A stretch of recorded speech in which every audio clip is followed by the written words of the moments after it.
오늘은 제가 아주 오래전부터 가슴속에 품고 있던 한 이야기를 들려드리려 합니다. 이 이야기는 한 할머니의 인생을 따라가며 우리가 미처 돌아보지 못했던 존엄, 배신, 시기, 질투, 그리고 마지막 선택에 관한 것입니다. 잠시 눈을 감고 제 목소리를 따라와 주십시오. 이야기의 문은 지금 아주 조용히 열리고 있습니다. 시간은 새벽 2시. 서울 강남의 대형 병원 앞 비가 내리고 있었습니다. 도시의 불빛조차 희미하게 젖어드는 시간, 응급실 자동문 앞에 한 여인이 서 있었습니다. 그녀의 이름은 한정순, 86살의 할머니였습니다. 비에 젖은 낡은 코트, 손에 쥔 작은 보자기, 그리고 무릎까지 내려온 검은 고무신. 그녀는 힘겹게 숨을 몰아쉬며 중얼거렸습니다. 가슴이 답답하구먼. 접수대에 있던 젊은 직원이 무심히 물었습니다. 보험증 있으세요? 가족은요? 할머니는 잠시 망설이다가 고개를 숙였습니다. 보자기를 풀어 꺼낸 건 오래된 수첩과 핏바랜 흑백 사진뿐이었습니다.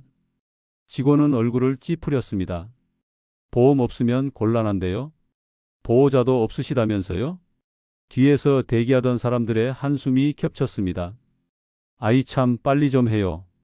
보험도 없는 사람이 이런 큰 병원엔 왜 온대? 할머니는 말없이 뒤로 물러났습니다. 자동문은 차갑게 닫혔고 그녀는 빗속으로 다시 걸어 나왔습니다. 택시를 잡을 돈도 없었습니다. 할머니는 천천히 걸었습니다. 도시의 불빛은 화려했지만 그녀의 그림자는 길고 외로웠습니다. 그녀가 사는 곳은 강남의 화려한 빌딩 뒤편에 숨은 낡은 고시원이었습니다. 좁은 복도, 눅눅한 벽지, 끼니 때마다 싸구려 국수 냄새가 퍼져 나오던 곳. 방문을 열자 작은 전기장판 위에 덮어둔 군용 담요가 눈에 들어왔습니다. 그리고 벽에 걸린 낡은 군번줄 하나.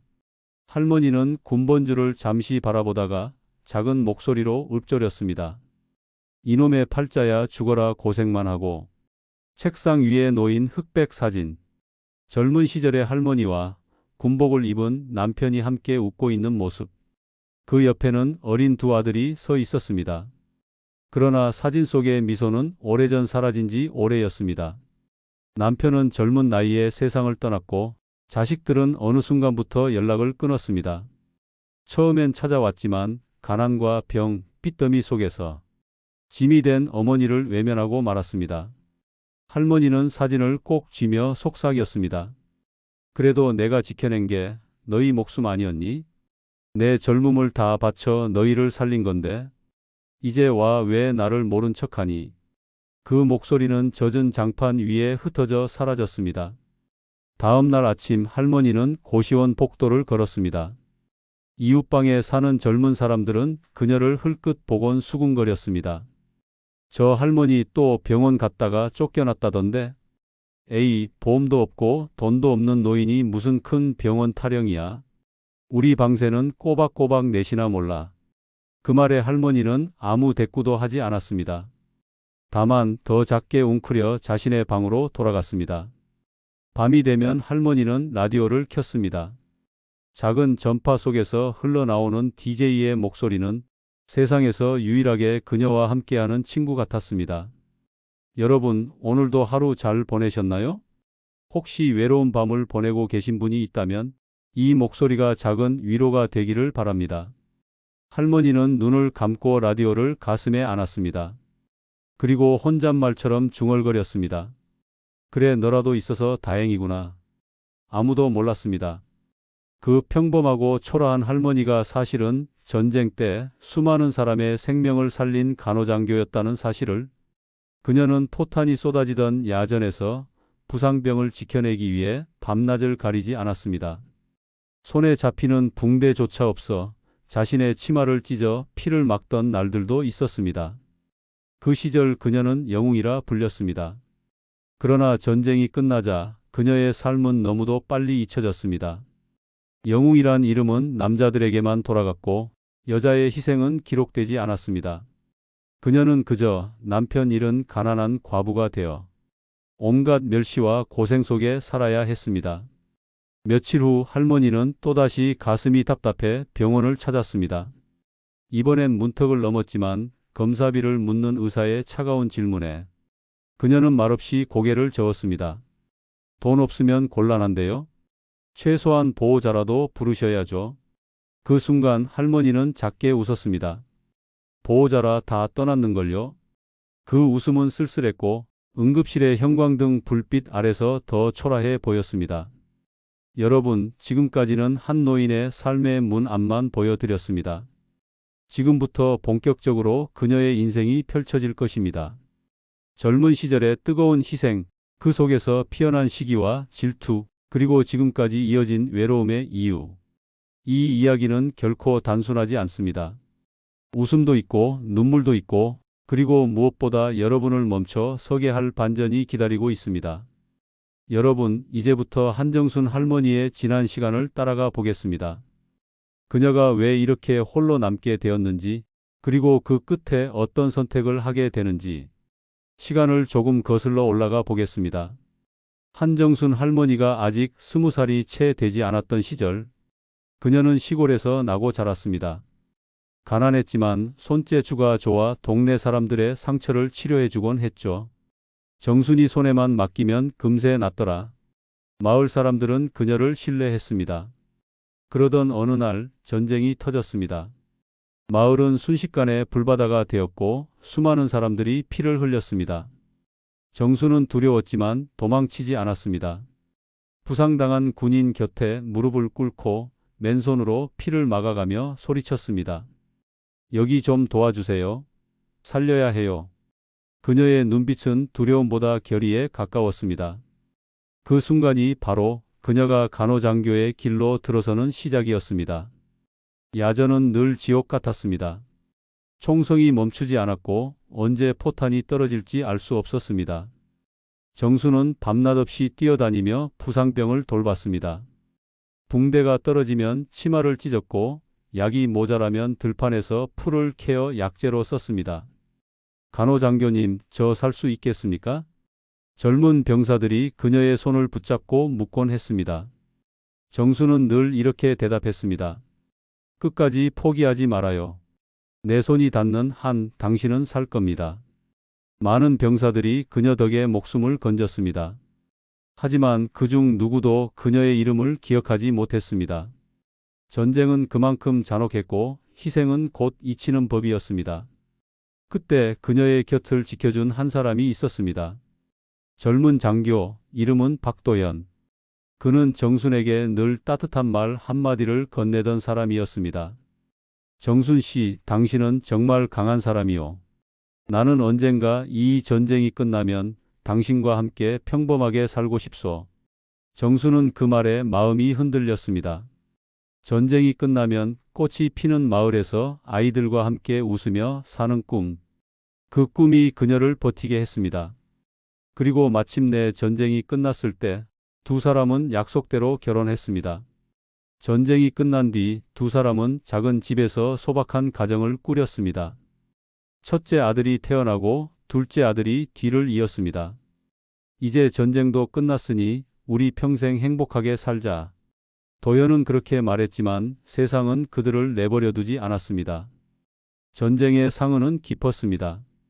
도연은 부상을 입어 제대로 일하지 못했고 정수는 어린아이 둘을 안고 장사를 다니며 하루하루를 버텨야 했습니다. 그리고 결국 도연은 후유증으로 세상을 떠났습니다. 그날 정순의 세상은 무너졌습니다.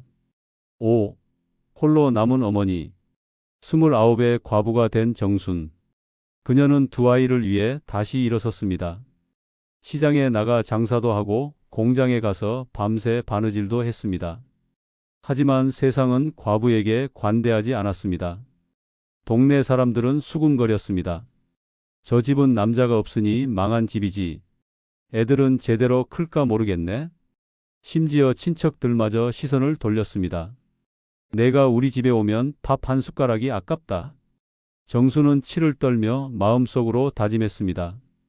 내가 어떻게든 이 아이들만큼은 지켜내리라. 시간이 흘러 두 아들은 청년이 되었습니다. 정수는 자식들만큼은 남 부럽지 않게 키우고 싶어 밥 한 숟가락을 아껴도 학비는 절대 미루지 않았습니다.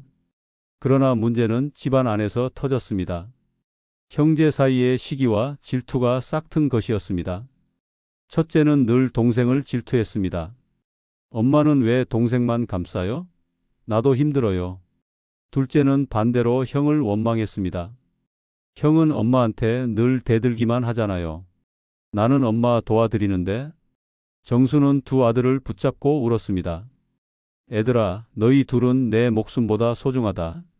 제발 다투지 말아라. 하지만 갈등은 점점 깊어졌습니다.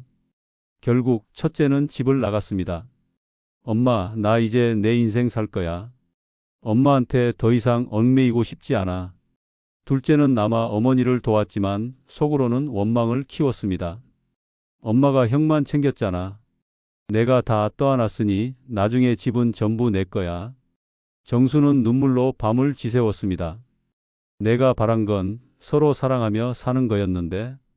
정순이 늙어갈수록 세상은 더 차가워졌습니다. 병원은 돈 없으면 문턱조차 허락하지 않았고 이웃들은 그녀를 짐처럼 취급했습니다. 심지어 자식들마저 갈라져 서로 그녀를 떠넘겼습니다. 형이 모셔. 아니, 내가 책임져. 결국 정수는 고시원 같은 작은 방에서 혼자 살게 되었습니다. 그러던 어느 날 우연히 언론이 그녀의 과거를 알게 되었습니다. 86세 고시원 할머니, 알고 보니 625 전쟁 영웅 간호장교. 순식간에 화제가 되었고 사람들은 잠시 그녀를 떠받들었습니다. 하지만 그건 오래가지 않았습니다. 언론은 관심을 잃었고 사람들은 금세 다른 뉴스에 몰두했습니다. 그녀의 영웅적 과거는 다시 잊혀졌습니다. 언론 보도를 본 자식들이 찾아왔습니다. 하지만 그 재해는 감동이 아니었습니다. 첫째는 차갑게 말했습니다. 엄마 덕분에 내가 고생만 했다. 이제 와서 영웅이라니 웃기지 마. 둘째는 독하게 말했습니다. 엄마는 형만 챙겼지. 나한테 준 건 고생뿐이야. 할머니는 아무 말도 할 수 없었습니다. 그저 흐르는 눈물만이 대답이었습니다. 지금 들려드린 건 아직 그녀의 삶의 절반에 불과합니다. 이후에도 더 큰 반전과 비극이 기다리고 있습니다. 그리고 마지막 순간 그녀가 내린 선택은 단순히 자신의 것이 아니라 모두를 위한 선택이었습니다. 그녀가 어떤 길을 걸었고 그 끝에서 무엇을 우리에게 남겼는지. 한정순 할머니의 삶은 눈보라 같은 겨울을 닮아 있었습니다. 20살 야전에서 얼어붙은 땅 위에서 부상병을 안았던 그녀. 30살 남편을 잃고 어린 두 아들을 품었던 그녀. 그리고 80이 넘어서 고시원 좁은 방에서 홀로 겨울을 맞이하는 그녀. 창문 틈새로 바람이 스며들던 그 겨울, 할머니는 작은 난로 하나의 의지에 앉아 있었습니다. 그녀의 무릎 위에는 낡은 수첩이 한 권 놓여 있었습니다. 그 수첩 안에는 이름도 주소도 연락처도 없는 사람들의 기록이 빼곡했습니다. 왼쪽 어깨 관통상, 출혈 심각, 포기하지 말라고 손잡아 줌, 19살, 고향은 충청도, 마지막으로 엄마 보고 싶어요 라고 말함. 그 수첩은 그녀가 평생 간직해온 영웅들의 무덤이자 살아남은 자의 죄책감이었습니다. 할머니가 병원에 입원하자 오랜만에 가족들이 다시 모였습니다. 그러나 그것은 화해의 자리가 아니라 마지막까지 이어진 다툼의 장이었습니다. 엄마 재산이 뭐라도 남아있으면 내 몫이 반이야. 아니야, 엄마는 평생 날만 부려먹었어. 나한테 다 줘야 해. 병실 앞에서 두 아들은 소리쳤습니다. 간호사와 다른 환자들이 말렸지만 소용없었습니다. 그리고 그 소리를 들으며 할머니는 눈을 감고 조용히 중얼거렸습니다. 내가 이 아이들을 잘못 키운 걸까 아니면 세상이 우리를 이렇게 만든 걸까? 그 무렵 한 기자가 찾아왔습니다. 할머니, 마지막으로 남기고 싶은 말씀이 있으십니까? 정수는 기자를 잠시 바라보다가 웃으며 말했습니다. 내 이름은 기억하지 않아도 좋습니다. 다만 전쟁은 다시 일어나선 안 된다는 것, 그리고 혼자가 된 노인을 버리지 말라는 것, 그게 내가 남기고 싶은 말이요. 기자는 눈시울이 붉어졌습니다. 하지만 그 기사는 사회적 반향을 크게 일으키지 못했습니다. 사람들은 잠깐 눈물 흘렸지만 다시 하루의 일상으로 돌아갔습니다. 그리고 그날이 왔습니다. 할머니는 의사의 권유로 연명치료 동의서에 서명해야 했습니다. 의사는 물었습니다. 할머니, 그래도 며칠은 더 사실 수 있습니다. 인공호흡기를 달면요. 잠시 침묵이 흘렀습니다. 그리고 할머니는 고개를 저었습니다. 나는 내 남은 숨을 나보다 젊고 살아야 할 사람들에게 쓰고 싶습니다. 내가 이 나이에 무슨 욕심이 더 있겠습니까? 나 하나 가는 게 더 많은 사람을 살린다면 그게 내 마지막 간호겠지요. 그녀의 눈빛은 다시 20살 야전의 간호장교로 돌아가 있었습니다. 할머니는 마지막 재산인 보증금 몇백만 원을 고시원 청년들의 등록금으로 기부했습니다. 그리고 그녀의 장례식엔 가족 대신 이웃 고시원 청년들, 병원 간호사, 몇몇 시민들이 모였습니다. 장례식은 초라했지만 눈물은 진실했습니다. 할머니는 저한테 늘 밥을 나눠주셨어요. 제겐 가족 같으셨습니다. 저도요. 힘든 순간마다 할머니가 먼저 다가와 말을 걸어주셨습니다. 그날 사람들은 깨달았습니다. 그녀는 혈연의 가족에게는 버려졌지만 세상 가장 작은 공동체 속에서 가장 큰 어머니로 남았다는 것을. 장례가 끝난 뒤 한 청년이 우연히 할머니의 낡은 수첩을 발견했습니다. 거기에는 수백 명의 이름 없는 병사들의 기록이 있었습니다. 그 기록은 훗날 국가기록원에 전달되었고 오랫동안 잊혀졌던 전쟁의 기억이 되살아났습니다. 이 무명의 간호장이 남긴 기록은 국가 역사의 중요한 증언이 됩니다. 학자들이 그렇게 말하며 그녀를 기리기 시작했습니다. 아이러니하게도 가족에게는 버림받았지만 역사와 사회는 마침내 그녀를 기억하게 된 것이었습니다. 한정순 할머니의 삶은 비극이었습니다. 사랑은 일찍 떠났고 자식들은 시기와 질투 속에 멀어졌으며 사회는 끝내 그녀를 외면했습니다. 하지만 마지막 순간 그녀는 자신의 죽음을 모두를 위한 선택으로 바꾸었습니다. 그 선택 덕분에 수많은 젊은이들이 기회를 얻었고 그녀의 기록은 후대에 남아 다시는 같은 비극이 반복되지 않도록 경고가 되었습니다. 우리는 종종 성공한 삶이란 무엇인가를 묻습니다. 돈을 많이 버는 것일까요? 가족에게 존경받는 것일까요? 아니면 사회에 이름을 남기는 것일까요? 하지만 오늘 한정순 할머니의 이야기가 우리에게 말해줍니다. 성공이란 마지막 순간까지 타인을 위한 선택을 할 수 있는 용기 아닐까요?